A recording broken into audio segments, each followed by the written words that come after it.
Today and next Sunday, we have the great privilege of listening to Jesus of Nazareth as he tells what many people consider to be the greatest story ever told. It is recorded for us by Luke the physician in the 15th chapter of the gospel that bears his name. Luke 15, for many people, is the gospel within the gospel, and rightly so. For in Luke 15, we have the good news in its purest form, so to speak, especially in the parable usually called the prodigal son, which we will discover should be called the prodigal sons, and which we will discover might be more accurately called the prodigal father. Now, many of us in this room have heard this parable many times. And yet, like me, you long to hear it again and again and again. Many preachers have preached this parable many times, but like me, you long to preach it again and again and again. Some of you might have been here 12 years ago when I tried to preach this as a guest preacher. And many of you will be here next year when I preach it again. I would love to preach this every year, at least once a year. Someday, we are really going to believe what Jesus is teaching us in this parable. Someday, we're really going to believe it. Now, the parable, the story, has redemptive effect in any cultural setting.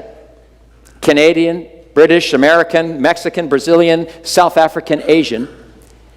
But the story really comes alive and does its redemptive work when it is heard in the original context in which Jesus first told it, when it is heard in its Middle Eastern cultural context.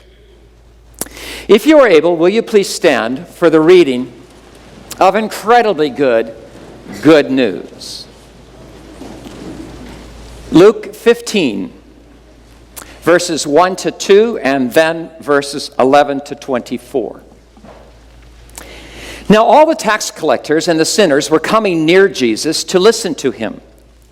Both the Pharisees and the scribes began to grumble, saying, "This man receives sinners and eats with them."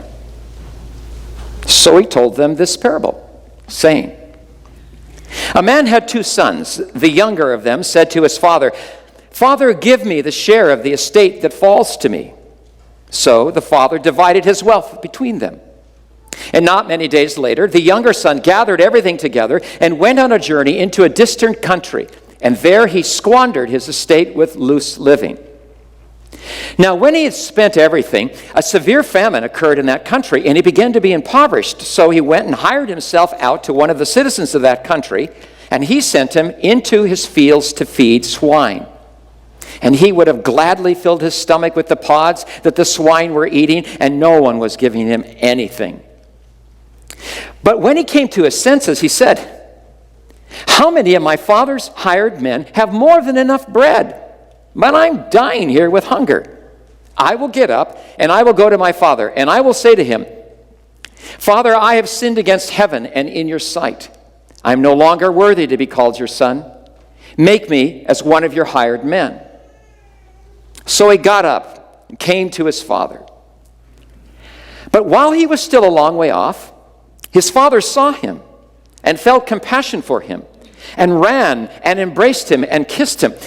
And the son said to him, 'Father, I've sinned against heaven and in your sight. I'm no longer worthy to be called your son.' But the father said to the slaves, 'Quickly, bring out the best robe and put it on him, and put a ring on his hand and sandals on his feet, and bring the fattened calf to kill it. Let us eat and celebrate, for this son of mine was dead and has come to life again. He was lost and has been found.' And they began to celebrate." This is the word of the Lord. You may be seated.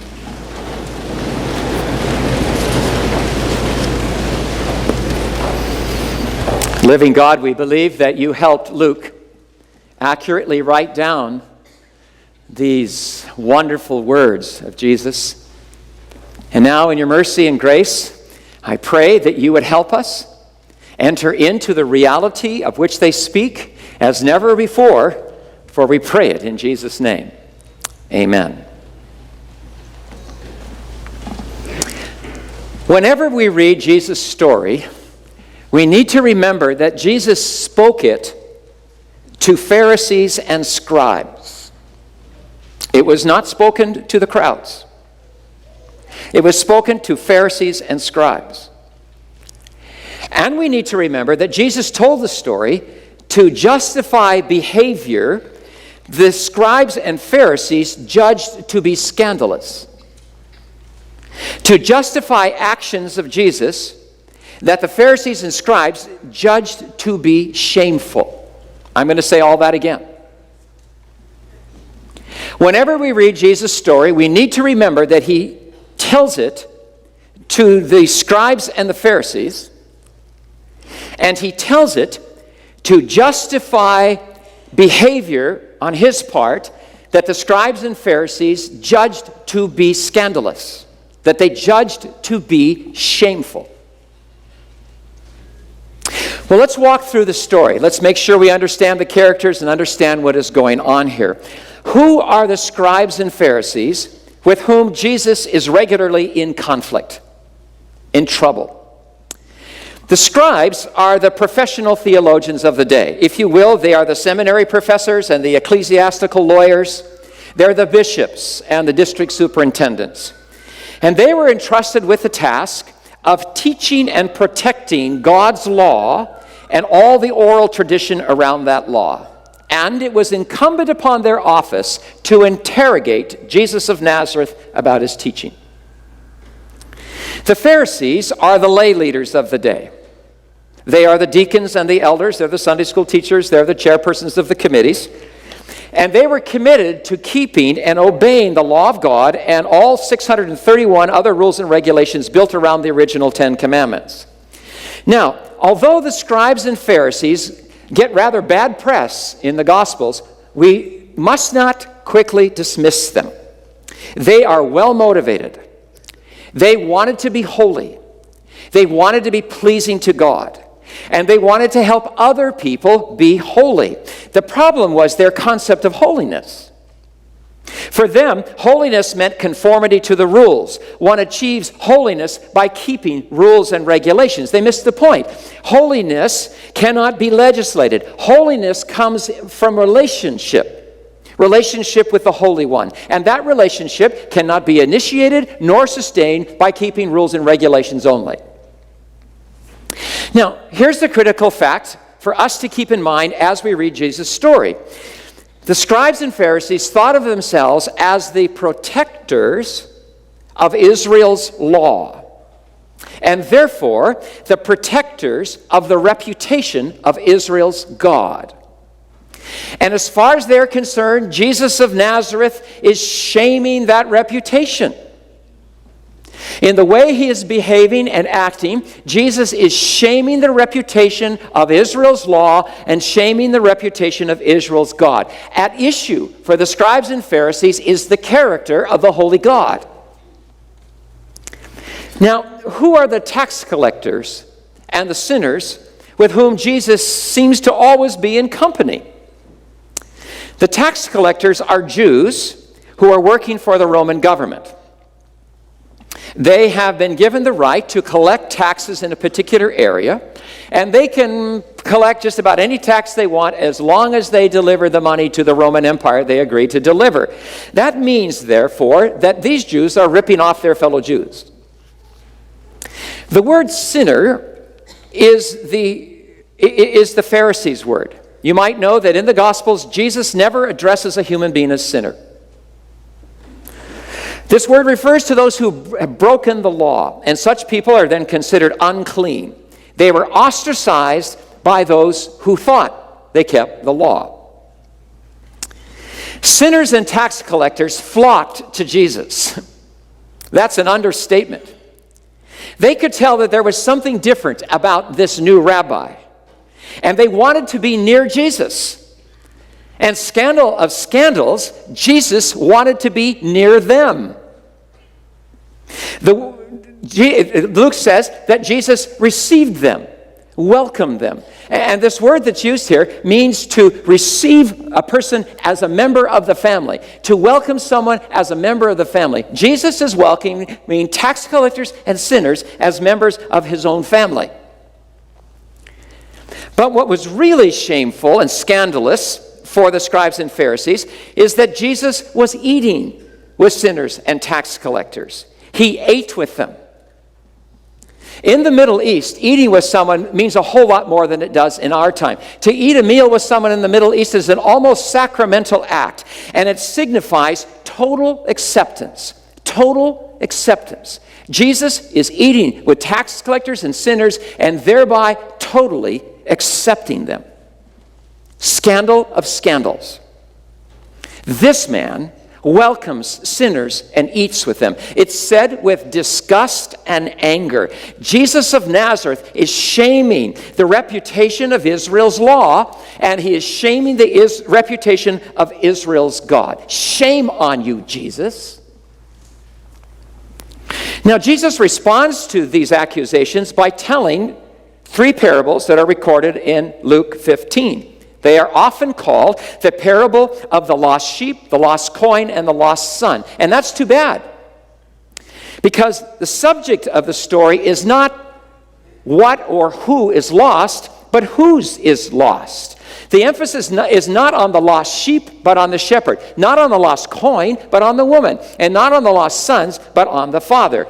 And here's the most important thing to remember. Through these parables, Jesus is painting a portrait. He's painting a portrait of the holy God whose reputation scribes and Pharisees are so zealous to protect. He is the incarnate God who can say to us, "They who have seen me have seen the Father." And now he's going to paint a picture of what he knows about the Father. And he ought to know what he's doing because he has lived in the Father's heart. He comes out of the Father's heart. And now he gives us this picture of the Father's heart and thereby draws us into that heart. Which is why these parables have had such powerful effect on people's lives in any cultural setting. In the feelings of the shepherd for his sheep and his actions toward the sheep, in the feelings of the woman toward her coin and her actions toward those coins, in the feeling of the father for his sons and action toward the sons, we discover who the living, holy God is. This is so important to keep in mind. The subject of these stories is the Holy One whose reputation the scribes and Pharisees want to protect. Okay, so far? I'm setting the stage, okay? Give me a nod. Yes? Yes? Now, it turns out that through these stories, Jesus makes it worse for himself. Because the stories now heighten the scandal. He's going to make it even more shameful. Let me show you. Luke 15, verse 11. There was a man who had 2 sons. 2 sons. This tells us that we're going to miss the point of the story unless we also work with a second son, which we'll do next week. The fact is, this parable is told for the benefit of the second son. Both sons, it turns out, leave their father. The first son by going to the far country, the second son while staying at home. The younger son says to his father, verse 12, "Father, give me the share of the estate that will befall me." What a cruel thing to say. It's as though he were saying, "Father, let's just pretend that you've died.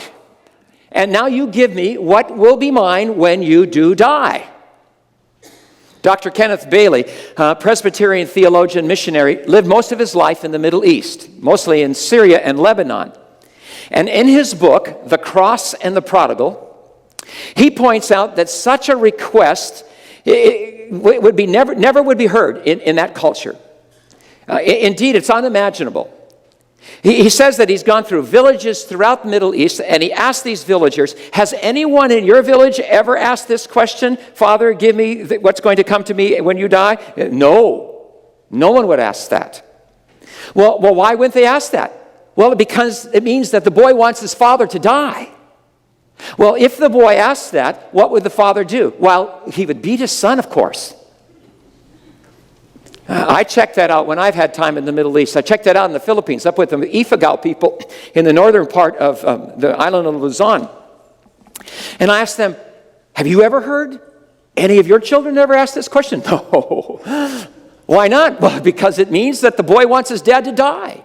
And what happens if he were to ask that question? Why, the father would beat him, of course. It's because in asking that question, this boy is shaming his father. What a self-centered, demanding, rebellious, ungrateful kid. Give me. Give me is the keynote of his conversation in this relationship. Give me my share of the estate. Now, here we discover something about the nature of sin. Sin is not breaking the rules, although that's involved in it. Sin is breaking a relationship.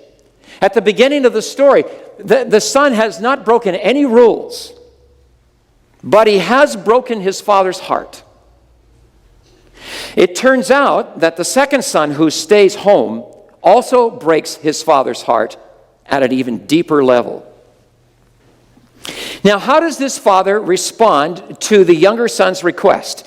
In a surprising way. At the beginning of many surprises. As the Middle Eastern villagers told Kenneth Bailey, the father is expected to beat the son. But what does this father Jesus is portraying do? Surprise, he grants the request. Verse 12, he divides his wealth between them, Jesus says. The father gives the son 1/3 of the family wealth. 1/3. Do the math. 1/3, that's a lot. And he lets the son go. Which tells us something about the love of God. The love of God is not possessive. The love of God gives us the freedom not to be loved, not to choose to be loved. And there are times when God lets us have our way. There's another surprise in the father's response. At this point in the story, the Middle Easterners expect the father to at least say something like, okay, go, but you are no longer my son. Some of you may have heard that speech. Okay, go. Just go. But you're no longer my son. But this father does not say that. And in so doing, he is choosing to suffer even more deeply. He's opening himself up to even greater pain. Now remember, Jesus is painting a portrait of the living God whose reputation the scribes and Pharisees are so anxious to protect. Jesus says the younger son gathers together all that he has to go off to the far country. The word translated gather together in verse 13 could actually be translated turned into cash. He has to liquidate all these assets so that he can travel quickly. So he goes from house to house, shop to shop, selling his father's stock in Bethlehem steel, in Arabian oil, in Dead Sea fish and chips, and Jerusalem.com. Now notice that the son does this quickly. Verse 13, not many days from now, says Jesus. The reason for the haste is not simply to get on with the journey. Rather, as Kenneth Bailey suggests, as he goes from prospective buyer to buyer, the intensity of the community hatred and disgust mounts. At every turn, he's greeted with amazement and horror and rejection. Shame on you, shame on you, shame on you. And he needs to leave town to protect himself. Now, this part of the cultural setting will come back at a crucial turning point in the story. The son leaves, he goes off to the far country, far from his people, and he squanders his wealth in loose living or expensive living. That's a biblical euphemism for wine, women, and song. He lives high on the hog, although as a Jewish boy he probably would not have put it just that way.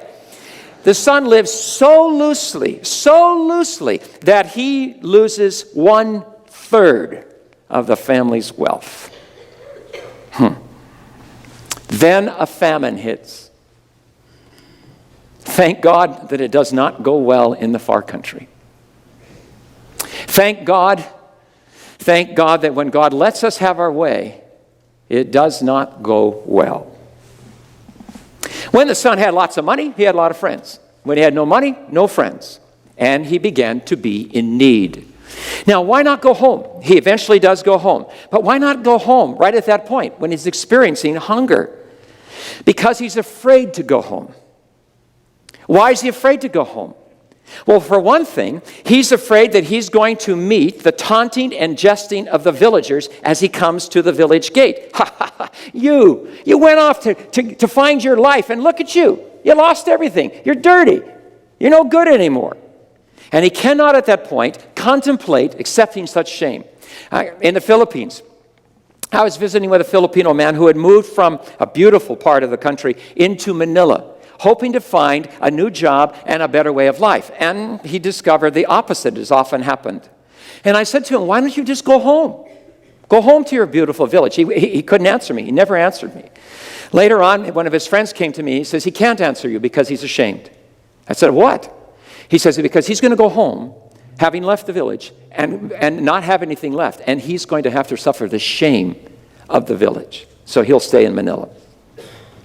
Furthermore, the younger son does not want to go home because he's afraid he's going to encounter the hostility and anger of the elders of the village.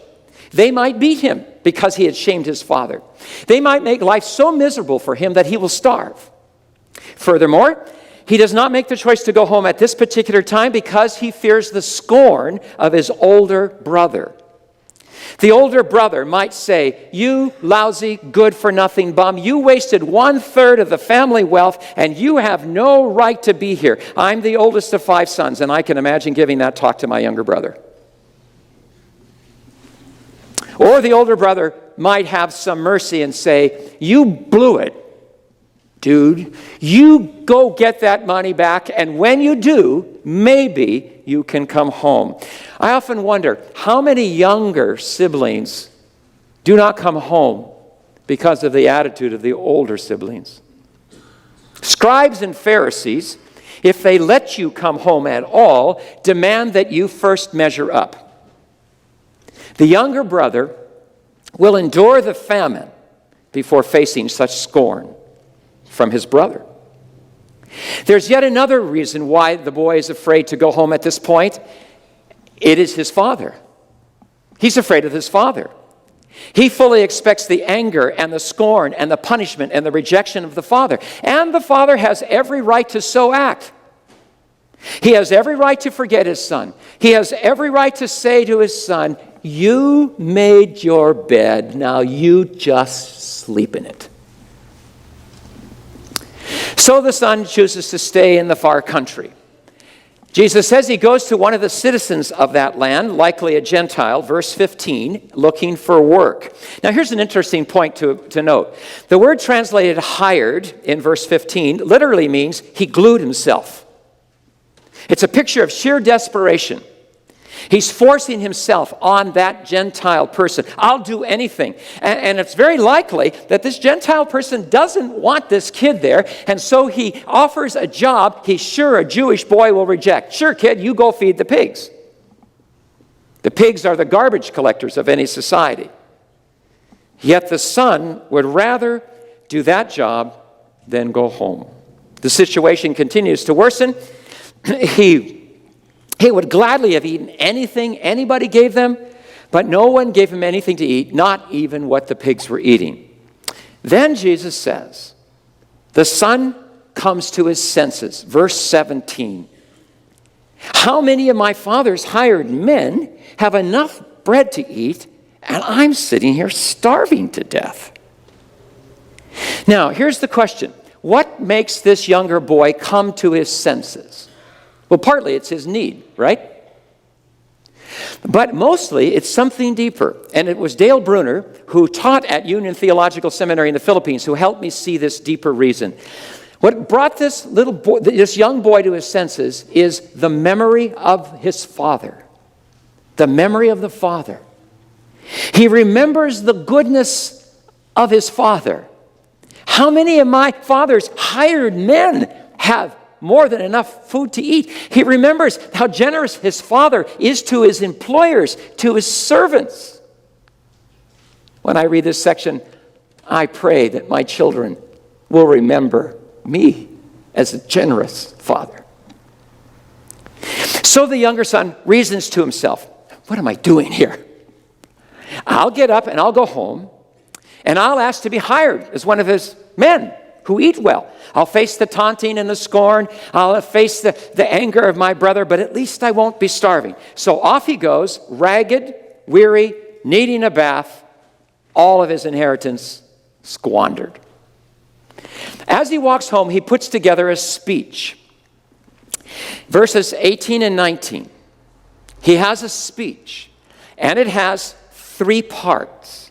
And I can imagine him practicing this over and over again as he walks home. I remember that day when I was 17 years old, and I overturned my father's pickup truck.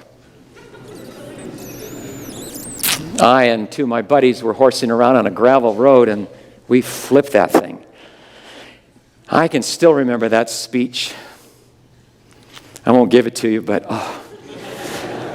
it was about a 10-mile ride home, and I went over that speech again and again and again. My father didn't believe me, the speech, but anyway. So this young boy has 3 parts to his speech.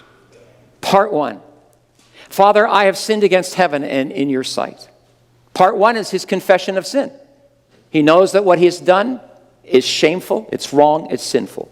Part 2, I'm no longer worthy to be called your son. Part 2 is his affirmation of the consequences of sin. He knows that he has shamed the father and the family and the village. He knows he's broken the relationship. He knows he has no claim to sonship. Part 3, make me as one of your hired men. Part 3 is his attempt to make up for his sin, his attempt to pay off his debt. So review the speech. Has how many parts?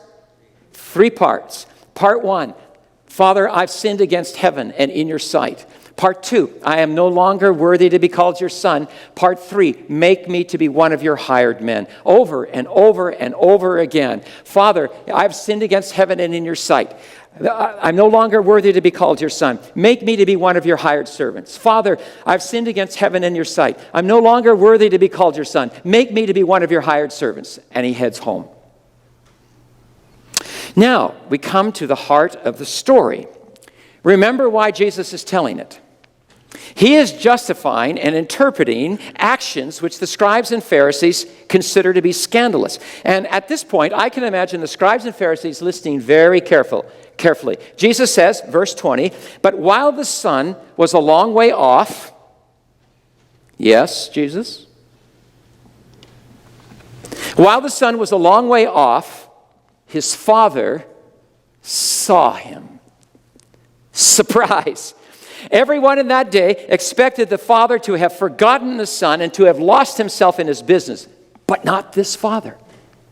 This father has been longing for his son, looking and waiting for his son, which is why the great preacher, German preacher Helmut Thielicke entitles his work on the parables, The Waiting Father. What a picture of the holy God Jesus is painting. While the son was a long way off, the father saw him. The father has been waiting for him.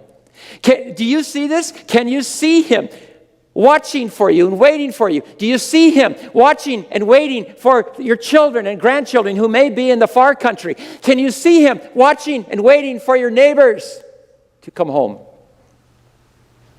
Jesus continues, verse 20.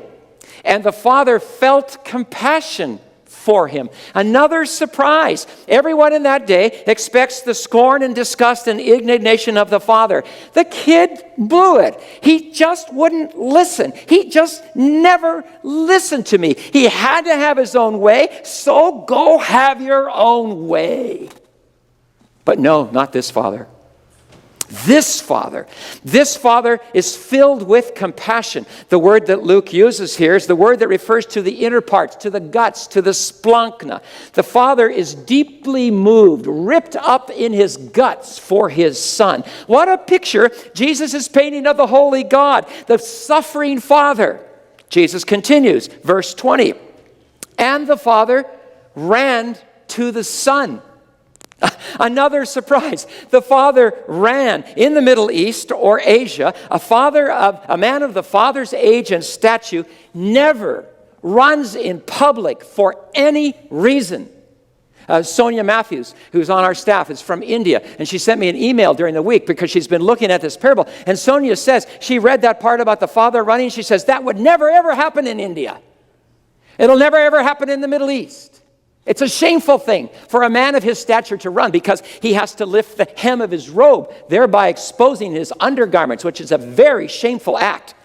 The father ran, literally, he raced. The father races toward his son. What a picture of the holy God Jesus is painting here. The running father who's running after you and running after your children and running after your grandchildren and running after your neighbors. Now, why run? Well, partly because he wants his son to come home and he wants to love him. But here's where the culture comes to place. The father runs because the father knows what this younger son is going to face when he gets to the village gates. He knows that the son is going to face the heckling and humiliation of the villagers, and he knows that some of the elders and maybe the older son will want to beat him. And so the father runs to head all that off. Wow, a shameful act. And what a story.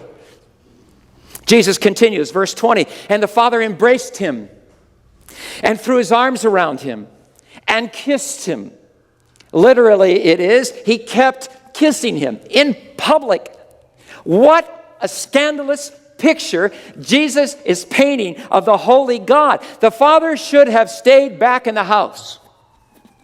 The father should have remained distant at the homecoming of this boy who shamed the father's name and the family's name and the village name and who squandered 1/3 of the family wealth. But Jesus knows a different kind of father. This father has been waiting and longing and suffering. And when he sees his son, he runs to him, throws his arms around him, and kisses him, filthy though he may be. And get this, by that act, by kissing his son in public, the father takes upon himself all the shame of that son. The father is now, by that act, transferring all the shame of the boy onto himself. And now, whatever it was that the villagers, the elders, and the older son wanted to do to the young boy, they have to do to his father. Wow.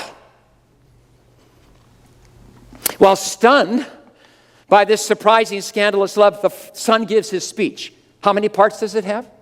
3 parts. 3 parts.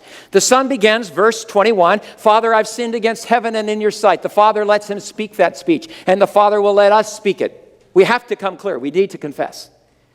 The son continues, part 2, verse 21. I'm no longer worthy to be called your son. And the father lets him speak this too, because he needs to name the reality that he understands how damaging his actions have been, that he broke the relationship. And then there's a 3rd part. What's the 3rd part of the speech? Make me as one of your hired servants. So the son takes a deep breath, prepares to say the words. But before he can give part 3, a further surprise takes place. The father interrupts the son's speech with his own speech. Do you see that? He's prepared to give 3 parts of the speech. But before he can give the 3rd one, the father interrupts him with his own speech. Brothers and sisters, that interruption is the gospel. The father cut off part 3. He will not hear it.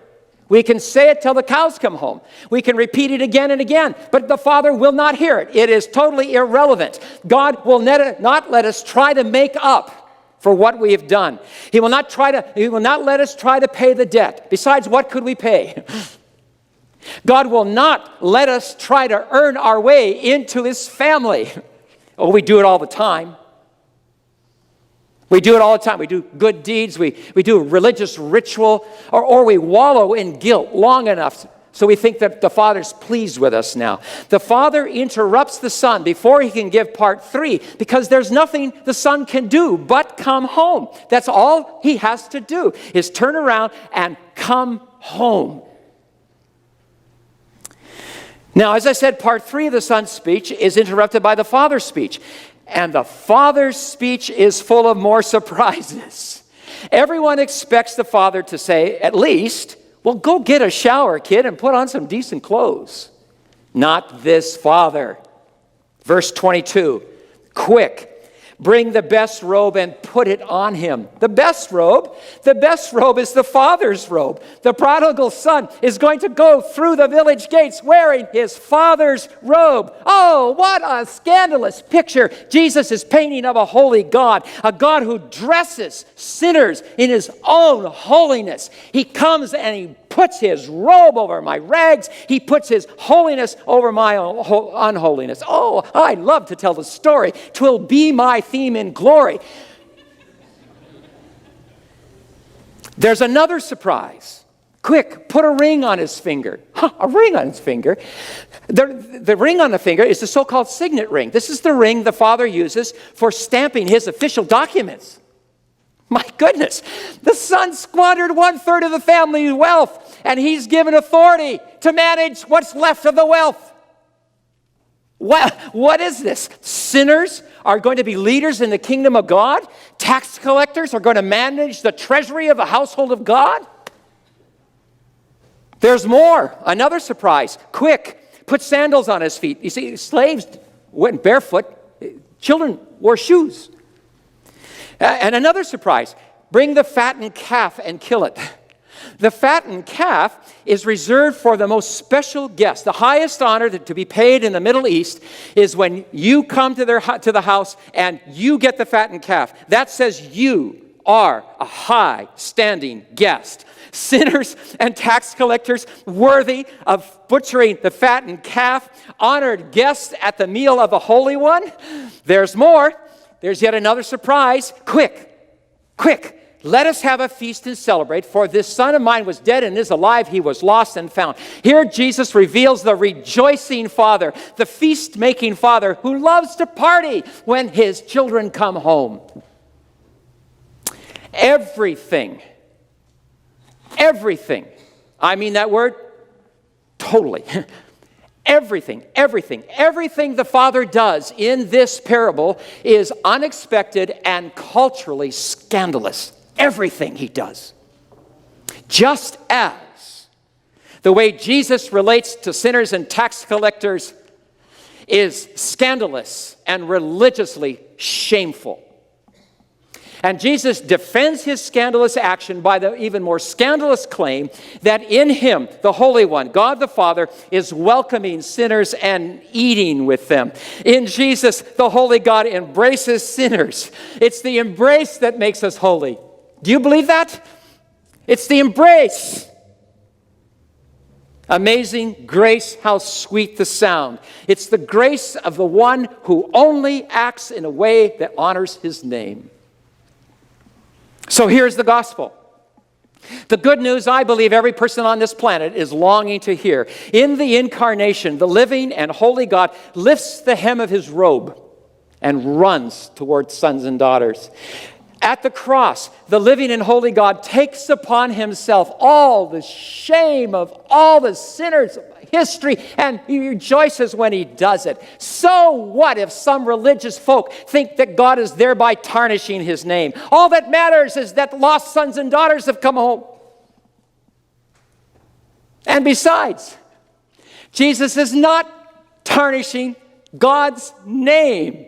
For the first time in history, God's name is finally being revealed. For God's name, the name that God wants in the world is, this man welcomes sinners and eats with them. Brothers and sisters, it's safe to come home. It matters not what you have done or not done. It matters not what you have done or not done since the last time you heard this story. You just come home. Just turn around and come home. Oh, sure. Some of the older brothers and sisters, they're going to make you want to measure up first. Sure. They're going to demand that you measure up. But that's because they do not know what Jesus knows about the Father. And besides, the only opinion that matters is the Father's. And the only begotten of God, the Son of God, is telling us that it is safe to come home. And he ought to know. because he has lived from all eternity in that heart. Why do you think the Son, the storyteller, dies in the posture that he does? Arms outstretched. Because that is the posture of the Father's heart. The outstretched arms of the storyteller are the outstretched arms of the prodigal father. I tell you, it is safe to come home. You will be welcomed with scandalous love. As you come home this morning, just listen as Grace and the team sing over us.